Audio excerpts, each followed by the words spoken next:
Sir and Prabhas గారి సినిమాల్లో ఆయన he's the only superstar who is making multiple films ఒకదాని తర్వాత ఒకటి and he's delivering back to back films are super. But అన్నీ తక్కువ డేట్స్ ఇచ్చి ఒకదాని తర్వాత ఒకటి షఫల్ అవుతారు. బట్ సందీప్ గారికి మాత్రమే ఒక లాట్లో డేట్స్ ఇస్తున్నారు ఆయన.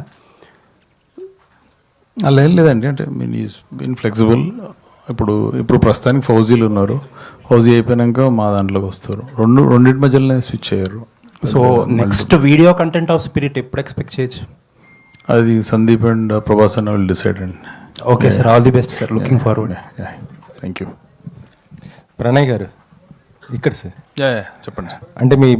అంటే మీ నుంచి సినిమా వస్తే రొమాంచకం అంటే దాంట్లోనే రొమాన్స్ ఎక్కువ చూపిస్తుంటారు. ఎక్కువ అర్జున్ రెడ్డి కానీ లేకపోతే యానిమల్లో కూడా ఎక్కువ చూపించారు కదా.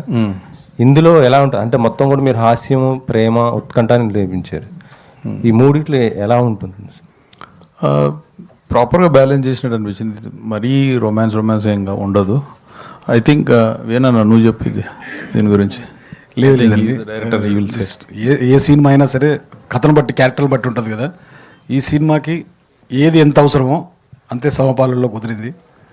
నా ఇంటెన్షన్ కూడా అదే. జస్ట్ అందరు ఫ్యామిలీ అంతా చూడాలి అన్నది ఇంటెన్షన్ కాకపోయినా రాసినప్పుడు అది వచ్చేసింది అంతే. అది ఎట్లా వచ్చింది ఏందో. బట్ మీరు నిన్న ఒక ఇంటర్వ్యూలో చెప్పడం జరిగింది, హీరోయిన్స్ డిమాండ్ దీపికా పదుకుని గురించి చెప్పారు కదా.